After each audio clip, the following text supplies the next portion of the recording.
बचपन में मैं यही सुनता था कि अपने 5 इंद्रियों से परे किसी चीज पर विश्वास मत करो, उनके परे कुछ भी अस्तित्व में नहीं है।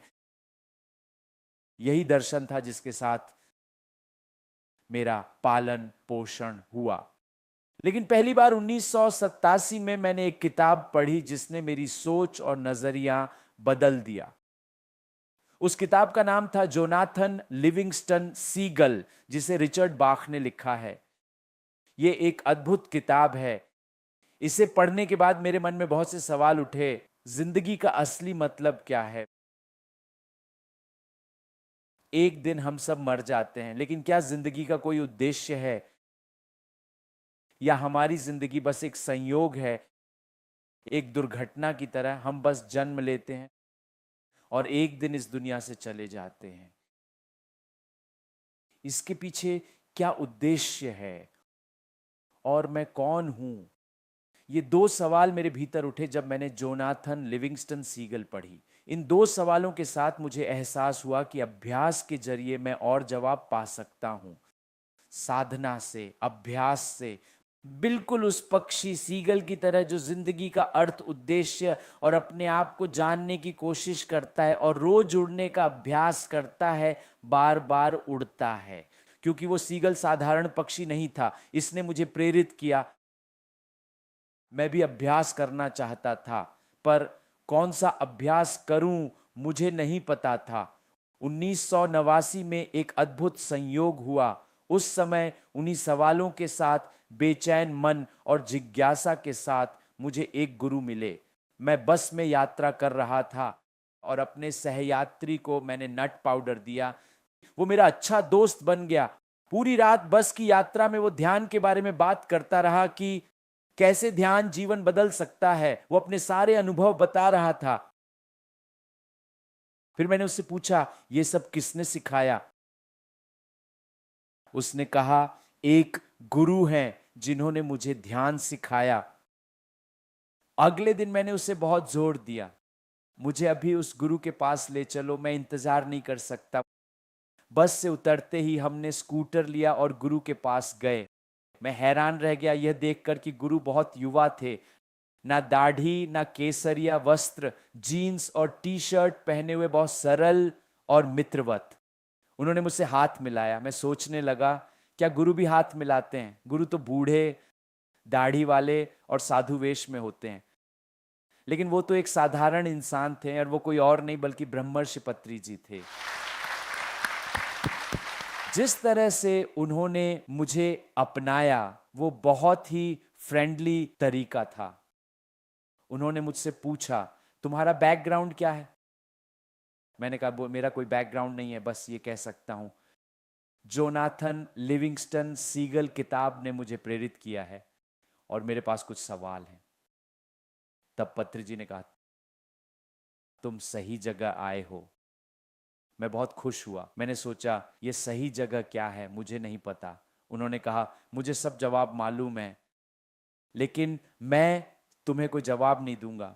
तुम्हें अपने जवाब खुद ढूंढने होंगे। मैं तुम्हें तरीका सिखाऊंगा, बहुत ही सरल तरीका। उन्होंने मुझसे कहा कि बस अपनी सांसों का अवलोकन करते हुए ध्यान करो। श्वास जागरूकता ध्यान। इस जीवन में यह पहली बार था जब मैंने ध्यान किया। यह मेरा पहला ध्यान अभ्यास था। इस ध्यान अभ्यास के साथ धीरे धीरे मुझे कुछ अनुभव होने लगे, बहुत ही अलग तरह के अनुभव। शुरू में बहुत संघर्ष था। मैं सोचता था कि ध्यान करने से मन पूरी तरह खाली और शांत हो जाएगा, लेकिन ध्यान करते समय मन में बहुत सारे विचार आते रहते थे, भविष्य की योजनाएं, बेचैनी। पत्री जी कहते रहे, ध्यान करो, रोज 3 घंटे ध्यान करो। वे बहुत जोर देकर कहते थे। मैंने लगातार 40 दिन तक अभ्यास किया और 40 दिन के बाद मेरे मन में कोई विचार नहीं था। सारे विचार ऐसे गायब हो गए जैसे पानी वाष्प बनकर उड़ जाता है। मन पूरी तरह शांत और निर्मल हो गया। उस दिन से मैंने उस खाली मन की, उस शांत मन की सुगंध को अपने भीतर महसूस किया। मुझे पता चला कि नो माइंड की स्थिति का स्वाद कैसा होता है, जब मन पूरी तरह स्थिर और मौन हो जाता है।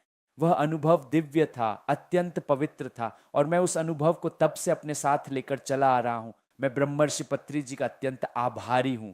क्योंकि बिना एक मार्गदर्शक के इस अज्ञात क्षेत्र में आगे बढ़ना संभव नहीं। आध्यात्मिक जगत बहुत विशाल है और हम कभी भी रास्ता भटक सकते हैं, इसलिए एक मार्गदर्शक की आवश्यकता होती है। लेकिन ये मार्गदर्शक बहुत ही मित्रवत थे, एक सच्चे मित्र की तरह। वे खुद को कभी गुरु नहीं कहते थे, वे खुद को सबका मित्र कहते थे। बुद्ध को भी कल्याण मित्र कहा जाता था। उनका एक और नाम कल्याणित्र भी था, जिसका अर्थ है श्रेष्ठ मित्र। ठीक वैसे ही ब्रह्मर्षि पत्री जी भी एक श्रेष्ठ मित्र हैं, सबके मित्र। लेकिन वे असाधारण रूप से ज्ञानी हैं। इस पृथ्वी पर मैंने आज तक उनके जैसा बुद्धिमान व्यक्ति नहीं देखा। मैंने कई किताबें पढ़ी जिनमें बहुत ज्ञान था, परंतु ये गुरु, ये मार्गदर्शक, उनमें सामान्य समझ के साथ असाधारण बुद्धि भी थी, ऐसी बुद्धि जिसकी तुलना नहीं की जा सकती। उन्होंने आध्यात्मिकता के सबसे जटिल सिद्धांतों को सरल कर दिया, उनका सार निकालकर ऐसे रूप में बताया कि एक साधारण व्यक्ति भी समझ सके। उन्होंने आध्यात्मिक ज्ञान को अत्यंत सहज और व्यावहारिक बना दिया। उनके विचार बहुत वैज्ञानिक हैं, यही उनकी विशेषता है। इसीलिए मैं उनके आध्यात्मिक और वैज्ञानिक दृष्टिकोण से बहुत जुड़ा हुआ हूं। वे इसे अध्यात्म शास्त्र या ध्यान विज्ञान कहते थे, द साइंस ऑफ मेडिटेशन। क्योंकि भारत में अक्सर हर चीज को अंधविश्वास बना दिया जाता है। हम ये नहीं जानते कि हम क्या कर रहे हैं और क्यों कर रहे हैं। उदाहरण के लिए गंगा माता हमारे भारत में है, और भारतीयों की सबसे बड़ी विशेषता यह है कि हम हर भौतिक वस्तु में भी दिव्यता देखते हैं। हम नदी में भी माँ का स्वरूप देखते हैं, यह हमारी महानता है। पर ध्यान करने वाले समझते हैं कि इन सब का एक आंतरिक प्रतीकात्मक अर्थ होता है।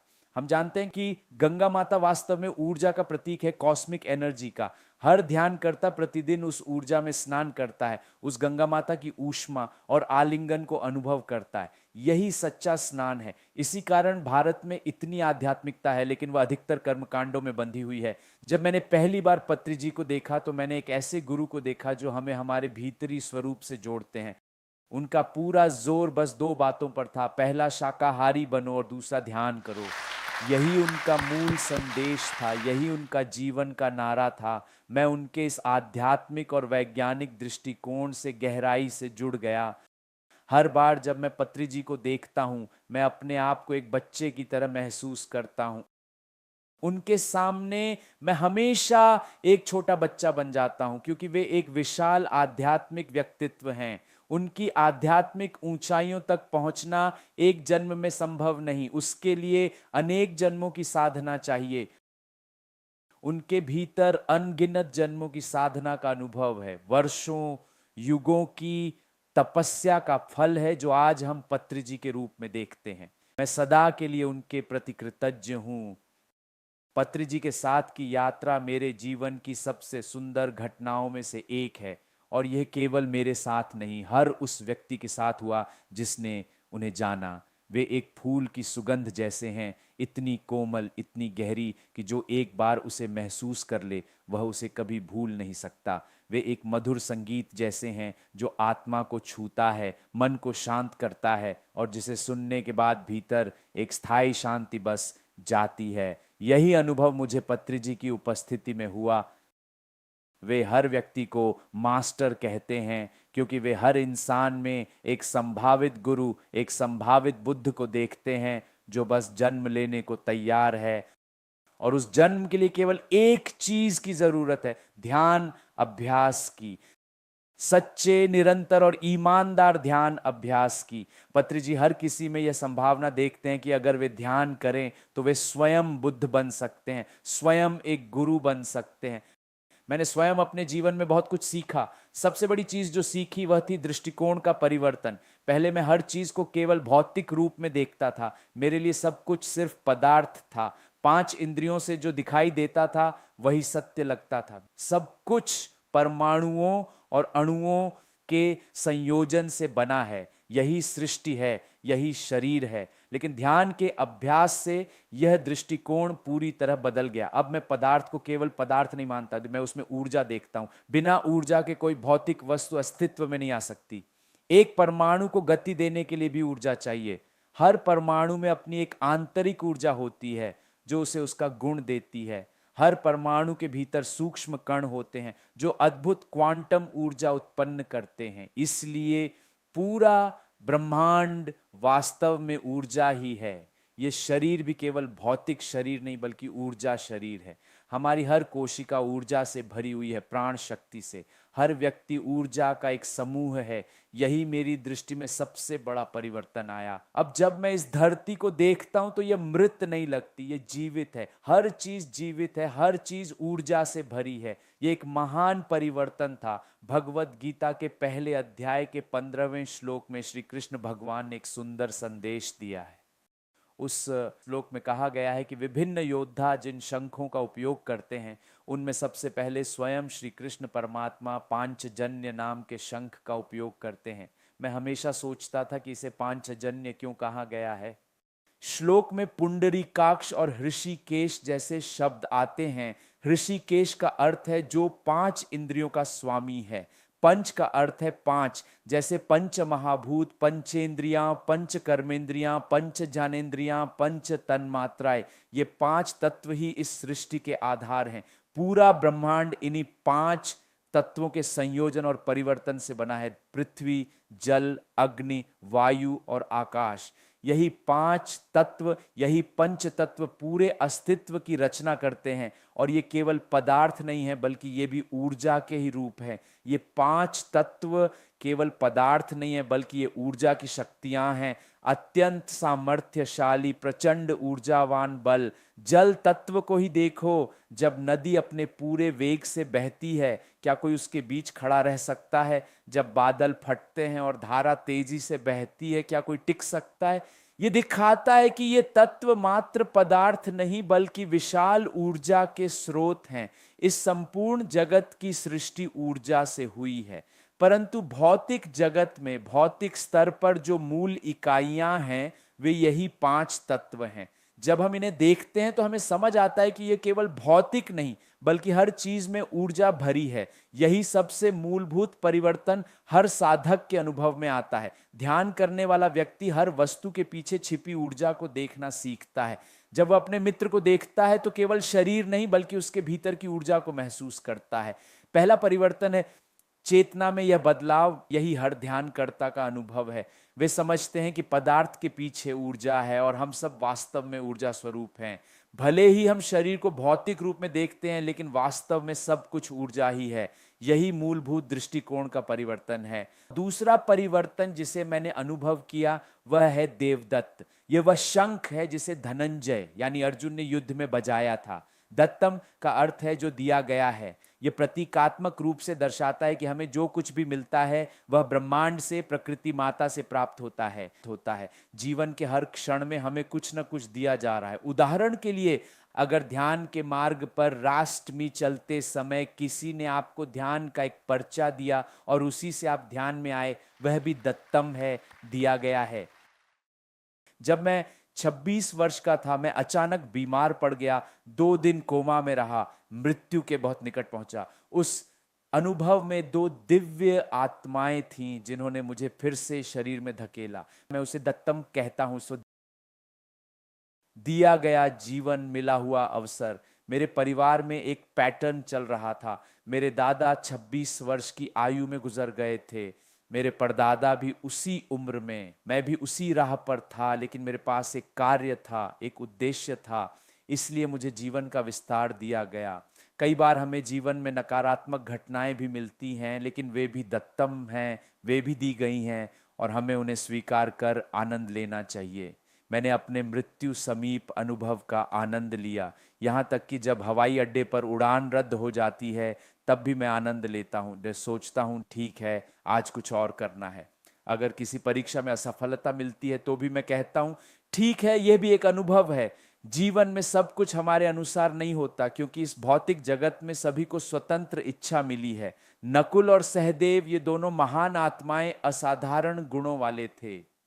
हर व्यक्ति के पास अपनी इच्छा होती है। आप किसी से शादी करना चाहते हैं, आपने उन्हें प्रपोज किया और उन्होंने ना कह दिया, वो भी दत्तम ही है। ना कहना भी दत्तम है। सब कुछ पहले से दिया गया है, इसलिए जो भी क्षण आपके जीवन में आए उसका आनंद लो। अगर बीमारी आए तो उसे भी स्वीकार करो, अगर पैसा चला जाए तो उसमें भी खुशी ढूंढो। एक बार मैं और डॉ लक्ष्मी केरल में 1 साल तक थे। एक रात जब हम गहरी नींद में थे, एक चोर आया और हमारे सारे सूटकेस उठा ले गया। जो कुछ भी था सब चला गया। सुबह उठकर हमने कहा ये भी दत्तम है। हम हंसे, मुस्कुराए और सोचा शायद पिछले जन्म में हमने किसी से कुछ छीना होगा, इसलिए आज वो लौट गया। तीसरी बात जो मैंने समझी वो है पांचजन्यम ऋषिकेशो देवदत्तम धनंजय पौंड्रम दध्मौ महाशंखम भीमकर्मा वृकोदरः। ये भगवत गीता के पहले अध्याय के 15वें श्लोक का तीसरा भाग है। पौंड्रम नाम का शंख भीम ने बजाया था। भीम ऐसा व्यक्ति था जो असंभव को भी संभव कर सकता था। उसे महाकर्म करने की शक्ति दी गई थी। ब्रह्म का अर्थ है बलशाली, बहुत शक्तिशाली और साहसी व्यक्ति। हर साधक इसे महसूस करता है क्योंकि हमारे भीतर भी वही भीम की शक्ति है। बल बाहर नहीं होता, वो हमारे अंदर होता है। बचपन में जब मेरी माँ मुझे सब्जियां लाने भेजती थी, मैं हमेशा कोई ना कोई बहाना ढूंढता था। मुझे बाजार जाना बहुत डरावना लगता था। हर दिन कोई नया बहाना बना देता था ताकि जिम्मेदारी से बच सकूं। लेकिन ध्यान ने मेरे जीवन में बड़ा परिवर्तन लाया। अब मैं जिम्मेदारियां उठाता हूं, बड़ी बड़ी जिम्मेदारियां। इसे कहते हैं भीम कर्म। भीम के बारे में कहा जाता है कि उसका पेट इतना मजबूत था कि वह कुछ भी पचा सकता था। वो जो नारी बारे बड़ा बड़ा फूडी था। ये बहुत बहुत शक्तिशाली और साहसी व्यक्ति या टू विच देन आप हर साधक भी ऐसा ही बनना चाहता है, जो सिर्फ बातें नहीं करता बल्कि कर्म में विश्वास रखता है। आज ऐसे आयोजन पूरी दुनिया में हो रहे हैं। ये कैसे संभव हुआ? क्योंकि हर ध्यान करने वाला व्यक्ति महसूस करता है कि उसके भीतर भीम जैसी शक्ति है, ब्रह्म महाशक्ति। उसे एहसास होता है कि उसमें वह क्षमता है। और जब हम ऐसा करते हैं तब चौथी बात घटती है जिसे कहते हैं अनंत विजयम। युधिष्ठिर का शंख भी अनंत विजय कहलाता था। इसका प्रतीकात्मक अर्थ यह है कि जो व्यक्ति इस सृष्टि की ऊर्जा को समझता है, जो पूरी श्रद्धा और समर्पण से जीता है, वो दादम जैसा होता है, जो हर बात को कर्म में उतारता है, बड़ी जिम्मेदारियां उठाता है और असंभव को संभव बना देता है, वही भीम कर्म। और तब चौथी चीज घटती है अनंत विजय। इसका अर्थ है महान विजय, सिर्फ छोटी जीत नहीं। युधिष्ठिर इसी के प्रतीक हैं और हम सब भी युधिष्ठिर जैसे बन सकते हैं, अनंत विजय प्राप्त करने वाले। नकुल और सहदेव ये दोनों महान आत्माएं असाधारण गुणों वाले थे। नकुल में घोड़ों से संवाद करने की शक्ति थी। वह पशु जगत से गहराई से जुड़ा हुआ था। वह टेलीपैथी से संवाद कर सकता था। सहदेव, उसके नाम का ही अर्थ है देव का साथी, अर्थात जो ईश्वर के निकट हो, जो दिव्यता के साथ चलता हो। नकुल और सहदेव दोनों ने 2 शंखों का प्रयोग किया। एक का नाम था सुघोष और दूसरे का नाम मणिपुष्पक। सुघोष का अर्थ है महान ध्वनि, वह पवित्र स्वर जो आत्मा को स्पर्श करता है। प्रतीकात्मक रूप से इसका अर्थ है कि हर ध्यान करता सत्य बोलता है, ऐसा सत्य जो लोगों के हृदय को छू जाए। जब हम ध्यान करते हैं तो हम सब सुघोष बन जाते हैं। हमारे मुख से केवल सत्य निकलता है, कोई चुगली, कोई नकारात्मकता नहीं। केवल वही शब्द निकलते हैं जो मुक्ति देते हैं, जो सदा सत्य हैं, जो ये कहता है कि तुम अपनी वास्तविकता स्वयं रचते हो। वही सबसे महान सत्य कहता है। यही सुघोष की स्थिति है जहां शब्द आत्माओं को छूते हैं। सहदेव की अवस्था को मणिपुष्पक कहा गया है। मणि का अर्थ है रत्न और पुष्पक का अर्थ है पूर्ण, ये खिला हुआ फूल। जब हम ध्यान करते हैं तो नहीं तो हम एक कली से पूर्ण खिले हुए फूल बन जाते हैं। हर व्यक्ति में ये क्षमता है, लेकिन बहुत से लोग कली की अवस्था में ही रह जाते हैं। ध्यान के माध्यम से हम उसी जीवन में पूर्ण खिल सकते हैं, दिव्यता में खिली हुई आत्मा बन सकते हैं। प्रिय मित्रों, ध्यान हमारे भीतर अनेक परिवर्तन लाता है। धीरे धीरे हम खुद को पूरी तरह बदला हुआ पाते हैं। ये बदलाव केवल हम ही नहीं बल्कि हमारे आसपास के लोग भी महसूस करते हैं। ध्यान के बाद तुम बदल गए हो। अब तुम ज्यादा मुस्कुराते हो, ज्यादा शांत हो, ज्यादा प्रसन्न हो। इसलिए ध्यान के साथ रूपांतरण संभव है, जागरण संभव है। और यही मानव जीवन का उद्देश्य है, देवताओं की तरह जीना, क्योंकि हम स्वयं देव हैं। हर मनुष्य देव है, हर पशु देव है, हर वृक्ष देव है, हर पत्थर देव है। इस सृष्टि में कुछ भी अधार्मिक या अशुद्ध नहीं है, सब कुछ पवित्र, दिव्य और ईश्वरमय है। जितनी जल्दी हम मनुष्य के रूप में इस सत्य को समझ लें और इसे इस भौतिक संसार में जीना प्रारंभ करें, उतना ही अच्छा होगा।